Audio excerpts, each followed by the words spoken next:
feelings that come with anticipation and the feelings of touch. Like just by yourself, allow yourself to feel yourself and feel nice about yourself, and don't look at a mirror, just feel and think and touch and allow the sensations to bring you to a place where you feel good. And then it might come from there, hopefully. Right. We could talk for like 6 hours on this. So thank you for being brave and for being strong to create something like that and to create a dialogue with women. I fully understand that there are a wide variety of, religious beliefs around sex, around the female body, but it is a physical process, and every human has sexuality. And it's just like mindful eating or mindful breathing. Yeah. And it's so nice to just have that out in the open, and then there's no shame around sexuality. It is what it is. And if there's an issue or you're not connected or something is happening, it's not that, oh my gosh, I'm less than a woman and I'm drying up and I'm old and I'm no good. It's so nice to have a comfortable place to go and to be able to maybe discuss and then realize, oh, other women are exhausted too. Other women are disconnected from their bodies or their hearts too. I'm okay. This is normal. This is normal, and it can only be a phase. So in that way, there are things that you can do. There's people that you can talk to if you want to go into like actually contacting you and having proper therapy sessions that will talk, because a lot of women have had trauma around their bodies. They've had babies. They have very different feelings about you're also right about the religious side of it. So it is a very complex thing. Sexual sensation is not necessarily in the sex organs. I have a YouTube video of me putting on lotion, and I guide women through feeling how it feels to feel your hands and to fill up your arms. The inner arm is tickly and it's divine and it's wonderful.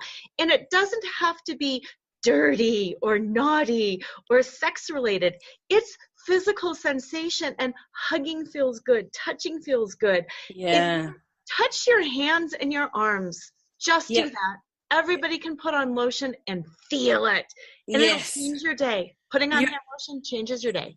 You're absolutely so right. And it shouldn't be about, because women process things differently to men, and they're very cerebral in the way that they think about erotica, or they think about anticipation and nice feelings, and we have so much oxytocin, that love feeling. So I couldn't agree with you more. I think just touching your body and reconnecting anywhere in your body, be it your elbow, be it your cheek and upward on the top of your neck, like we forget how nice we are and how lovely we can feel without judgment, without anybody else looking.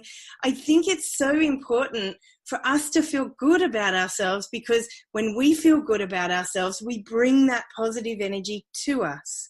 And things seem to, they just seem to get better when you're feeling good, or you can deal with anything differently when you're feeling better. So the mindfulness and just straight breathing, or whether you're doing a session like the libido series, it is just that's coming back into your body and saying that you're okay. Yes. And I had said this before, and a lot of my listeners know, I'm a former dancer. I still dance. I love being physical in my body. And it's a shame sometimes that the health and fitness industry becomes focused on size or shape. It doesn't truly matter your size or your shape. It matters how you feel. And can you circle your shoulders and maybe wiggle your hips and feel the joy of moving to music? Because you will feel so beautiful by shimmying and shaking. And I don't care if you're a size 2 or a size 20. It feels good. So do it. Yeah, and I think that so dancing is such a positive thing for your body, because it's a reconnection, and it is so freeing to if you're stuck in your mind, you'll be stuck in your body. So you really need to be able to feel that connection and just let go a little. Singing is so good for yourself. So sing and laugh and feel light and feel happy and move your body. You know, when was the last time you laughed, just, felt your body laugh, sang? It's so important to do, and do it on a regular basis with friends, just by yourself, however that you want to do it, to feel that connection, to feel that happiness. I think it works in different ways for different people. Right.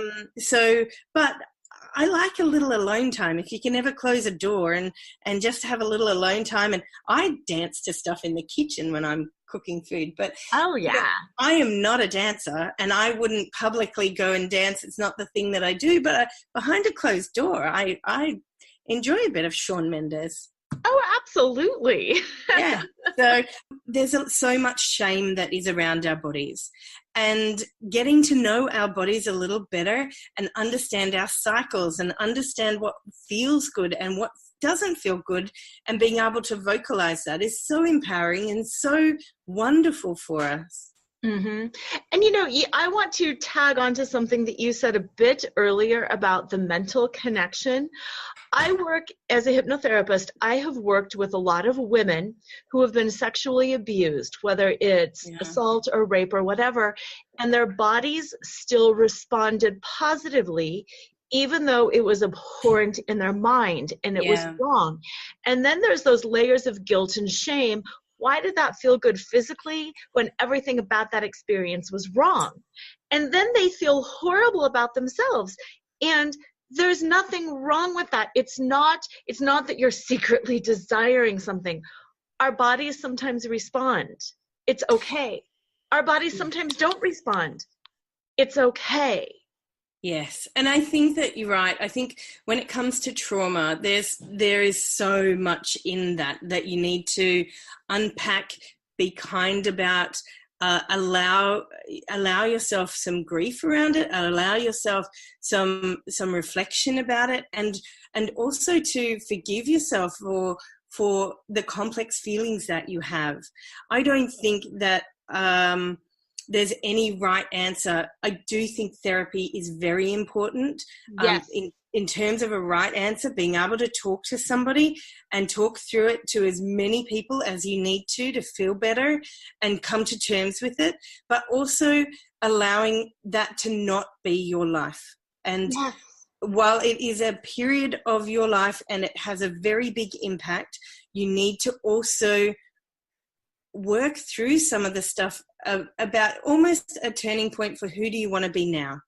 Having had a situation happen, having had, whatever has happened, we get these little forks in the road where we get to choose which way we want to go. And I think that therapy is one of the best, talking therapies is one of the best ways to be able to unpack those feelings and make healthy decisions that are going to work for you. Yes. Absolutely. Because whatever kind of trauma or situation it is, we all have them. It's where are we going to go from here? Yes. And there are scales, and what is big for one person isn't big for another person. Mm-hmm. It's your experience and it's your reaction to that experience. And you need to be kind to yourself while you're working through it. Mm-hmm. Daily mindfulness and reconnecting with your body, talking therapies, and actively doing things to make yourself feel good. Dancing, singing, bringing happiness towards you. Mm-hmm. So even though like your libido series, it's aimed at the maybe perimenopausal, menopausal woman, the exhausted mom who's given birth and doesn't have time, but I can think of a lot of other reasons, people who maybe have felt some intense shame around a sexual trauma or a sexual experience, maybe just to have some positive interactions again and some understanding that there's a lot of good in my body. No matter what happened, it's my body and it's good. That's right. I think that I've certainly made this with perimenopause and menopause in mind, but we are all complex. There's nothing in this app that wouldn't be appropriate for a woman at any stage, from teenagers onwards. There's nothing interactive. It's not with a partner. You do it for yourself. You're in a safe space. It's your body. All you're doing is reconnecting. Mm-hmm. Absolutely. So Absolutely.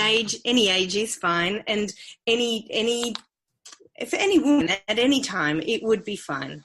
There's Absolutely. nothing that would stop you. No, absolutely.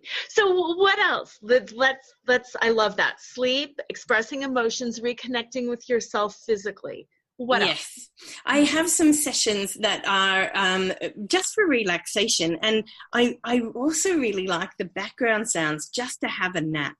I love a good nap, and one of the things that I will be doing in the future with the app is creating some nap sessions, because sometimes you just want a nap and just to relax a little. And sometimes you want to listen to something when you're in the bath, and sometimes, I'll also do some walking meditations, because sometimes you're out and about and you need to look at nature. So I've created some sessions that are just breathing, the background sessions for just when you want to chill out. You can listen to a background session inside most of the